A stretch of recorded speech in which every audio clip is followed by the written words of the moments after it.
تو پچھلے دنوں ڈاکٹر خالد محب الصدیقی حافظ نعیم الرحمان سے ملاقات کے لیے آئے تھے، تو اس میں بھی یہ بات میڈیا کے سامنے کہی گئی کہ آپ حکومت میں رہتے ہوئے کیسے پوزیشن کر لیتے ہیں۔ متحدہ قومی موومنٹ تقریباً ہر حکومت کا حصہ ہے، اگر پچھلے 20-25 سال سے جائزہ لیا جائے تو کم و بیش ہر حکومت میں وہ شامل رہے ہیں، اور ان کے جو بنیادی مطالبات ہیں وہ اس کو اس طرح سے پورا نہیں کر پائے۔ تو اب بھی یہ صورتحال تھی، ان سے سوال ہوا کہ اگر آپ نے یہ جن شرائط پر آپ پی ڈی ایم کے اتحادی بنے، حلقہ بندیاں تھیں یا دیگر میئر کے اختیارات تھے، تو آپ نے یہ پہلے طے کیوں نہیں کرائے، اور اب آئندہ آپ کے لیے کیا لائے عمل ہے؟ تو ان کا کہنا تھا کہ اب جب یہ وقت آئے گا تو اس کا فیصلہ کریں گے۔ کنفیوژن دکھائی دیتی ہے متحدہ قومی موومنٹ کی جانب سے، یکسوئی نہیں ہے، اس وجہ سے ان کی مہم بھی اس طرح سے نہیں چلائی جا سکی۔ اب 4-5 دن رہ گئے ہیں، بڑا اس بار تو ایک معمہ ہی رہا یہ انتخاب۔ کسی بھی سیاسی جماعت نے کھل کر مہم نہیں چلائی، نہ پی ٹی آئی نے چلائی، نہ متحدہ قومی موومنٹ موجود تھی، نہ پی ایس پی نے یہ مہم چلائی، خود پیپلز پارٹی بھی اس سے دور رہی، واحد جماعت اسلامی کی طرف سے یہ مہم چلتی رہی، وہ اپنی کیمپین چلاتے رہے۔ تو یہ پہلا ایسا انتخاب ہونے جا رہا ہے کراچی میں بلدیاتی کہ اس میں سیاسی جماعتیں گراؤنڈ پہ اس طرح سے متحرک نہیں تھی، اور اس کی وجہ میں بتا چکا ہوں کہ 3 بار وہ ملتوی ہو چکے تھے، چوتھی بار بھی اس کو ملتوی کرانے کے لیے اور حلقہ بندیوں کے حوالے سے متحدہ قومی موومنٹ نے عدالت سے رجوع کیا، الیکشن کمیشن سے بھی رجوع کیا، سندھ حکومت سے رجوع کیا، وفاقی حکومت سے رابطہ کیا، لیکن ان تمام تر جگہوں پر پاکستان متحدہ قومی موومنٹ کو ناکامی رہی ہے، اور اب انتخاب جو ہے وہ 15 جنوری کو ہونے جا رہا ہے۔ لیکن فیض اللہ صاحب آپ بالکل صحیح کہہ رہے ہیں، ہم سب جانتے ہیں کہ ابھی جو بلدیاتی انتخاب ہونے جا رہا ہے اس میں جماعت اسلامی کی یہ اپلیکیشن تھی جس کو ایکسیپٹ کیا گیا، اور 3 بار ملتوی ہونے کے بعد اب کی بار ایکسیپٹ ہوا تھا کہ بلدیاتی انتخابات ہوں گے۔ آپ نے جماعت اسلامی کی بات کی، ایم کیو ایم ابھی اس لمحے تک آج تک اپنی انتخابی مہم کے اندر صرف اختیارات نہ ملنے کا رونا روتی ہوئی نظر آ رہی ہے۔ ابھی بھی جماعت اسلامی ایک بہت بڑے پیمانے پر اپنی کمپین چلا رہی ہے، جس کے اندر ہم دیکھ رہے ہیں نامور شخصیات بھی حافظ نعیم الرحمان کے ساتھ سڑکوں پر ہیں، لوگوں کو اپنی طرف وہ لے کر آ رہے ہیں، عوام کی بڑی تعداد ان کے ساتھ مظاہروں میں بھی شامل ہوئی۔ آپ کو لگتا ہے کہ پیپلز پارٹی نہیں، ایم کیو ایم نہیں، اب کی بار بہت ایک لمبے عرصے کے بعد جماعت اسلامی پھر سے کوئی بڑا چینج لانے کے لیے تیار ہے؟ دیکھیے، جماعت اسلامی نے اپنی مہم تو بہت اچھی چلائی ہے۔ اگر سوشل میڈیا کو بھی دیکھا جائے تو پی ٹی آئی اس سے پہلے سوشل میڈیا کا بہترین استعمال کرتی تھی۔ یہاں کراچی میں حافظ نعیم الرحمان کی مہم میں ہمیں پی ٹی آئی بھی پیچھے نظر آتی ہے، اور حافظ نعیم الرحمان نے کراچی کے مسائل کے حوالے سے جو بات کی ہے اسے توجہ ملی ہے، لوگوں میں پذیرائی بھی ملی ہے، اور لوگوں نے ان کی مہم کو سراہا بھی ہے۔ اب جہاں تک یہ بات ہے کہ ووٹ کتنا، دیکھیے ایک ہمدردی کی لہر تو ان کے لیے پیدا ہوئی ہے، لیکن اس کا اظہار 15 جنوری کو ہی ہوگا کہ لوگ آیا اس ہمدردی کو ووٹ کی لہر میں تبدیل کرتے ہیں یا نہیں کرتے۔ تو یہ حافظ نعیم الرحمان کی ہے، جماعت اسلامی کی اس حوالے سے کامیابی ضرور ہے کہ جماعت اسلامی کراچی کی انتخابی سیاست سے مکمل طور پہ باہر تھی۔ اس صوبائی اسمبلی میں بھی ان کا ایک ہی ممبر ہے لیاری سے، اور اس کے علاوہ کوئی نہ قومی اسمبلی سے نشست تھی نہ صوبائی اسمبلی سے تھی، لیکن اس کے باوجود بلدیات میں جو مہم انہوں نے چلائی ہے وہ کسی حد تک اس کا اثر نظر آ رہا ہے، لوگوں میں اس کی توجہ بھی مل رہی ہے اس کی، لیکن اب وہ کتنی کامیاب ہوتی ہے۔ دلچسپی ہے لوگوں کی، اور اتنی لیٹ کیمپین سٹارٹ ہوئی ہے، اس کا بینیفیشری کون ہوگا، کس کو فائدہ ہوگا؟ اور آپ اگلی دفعہ کراچی میں کس کا میئر دیکھ رہے ہیں؟ پی ٹی آئی کا، جماعت اسلامی کا، پیپلز پارٹی کا، یا ایم کیو ایم کا؟ دیکھیے کراچی میں جہاں عام لوگوں کا تعلق ہے یا ووٹر ہے، پی ٹی آئی کے حوالے سے خاصی لوگوں میں ایک پذیرائی پائی جاتی ہے پی ٹی آئی کی۔ پی ٹی آئی کا ورکر اتنا موجود نہیں ہوتا لیکن اس کا ووٹر موجود ہے۔ اس کے ساتھ ساتھ جماعت اسلامی نے بہت اچھی مہم چلائی ہے، حافظ نعیم الرحمان نے، ان کے حوالے سے بھی لوگ اب بات کر رہے ہیں۔ پیپلز پارٹی پر اعتماد ہے کہ اگلا میئر جیالے ہی آئے گا، اور متحدہ قومی موومنٹ تو کنفیوژن میں ہی رہی ہے، لیکن ان کے پاس ان کا مرجر اگر ہوتا ہے تو مصطفیٰ کمال کی صورت میں ان کے پاس ایک ایسا امیدوار موجود ہے کہ کراچی کے لوگ انہیں بھی پسند کرتے ہیں، جو انہوں نے سٹی میئر کے طور پہ کام کیا تھا. تو تمام لوگ موجود تو ہیں, لیکن اصل بات یہ ہے کہ مہم نہیں چلائی جا سکی, جس کی وجہ سے اس بات کا پورا امکان موجود ہے کہ ٹرن آؤٹ کم رہے گا, اور اس بات کا اظہار کیا جا رہا ہے, خدشہ موجود ہے کہ ٹرن آؤٹ 40 تک جا سکتا ہے, یعنی 40 تک جائے گا, اس سے زیادہ نہیں جا پائے گا, کیونکہ اس کی بہت ساری وجوہات میں مہم کا نہ چلنا, انتخابات کا بار بار ملتوی ہونا, اور پھر غیر یقینی کی صورتحال. تو اس کے نتیجے میں یہ انتخاب جو ہے ٹرن آؤٹ کے حوالے سے متاثر ہو سکتا ہے. حالانکہ ہونا یہ چاہیے کہ کراچی کے مسائل کے حوالے سے انتخاب ہونے جا رہا ہے. بڑا اچھا ٹریک ریکارڈ ہے وہاں پہ کراچی میں ایز اے میئر, مگر کافی الیکشن اس دوران میں بائی الیکشن وغیرہ ہوئے ہیں, اور 2018 کا بعد وہ الیکشن کے بھی اور اس کے بعد کے الیکشن بھی, وہ ایک بالکل جو ہے نمک برابر جو آٹے میں جو ہے نا ان کو ووٹ ملتے رہے ہیں, تو کوئی اتنا ان کا نظر نہیں آتا, پذیرائی نہیں آئی.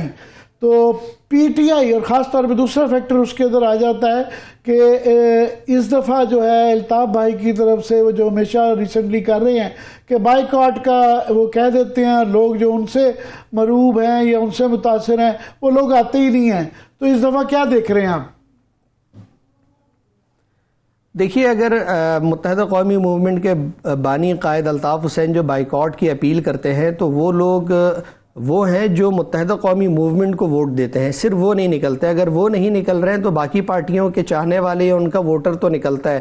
پی ٹی آئی کا معاملہ یہ ہے کہ انہوں نے سارے عرصے میں اپنی تحریک جو چلائی وہ امپورٹڈ گورنمنٹ کے نعروں کے نیچے تھی, الیکشن کرانے کے حوالے سے تھی, عام انتخابات کے حوالے سے تھی.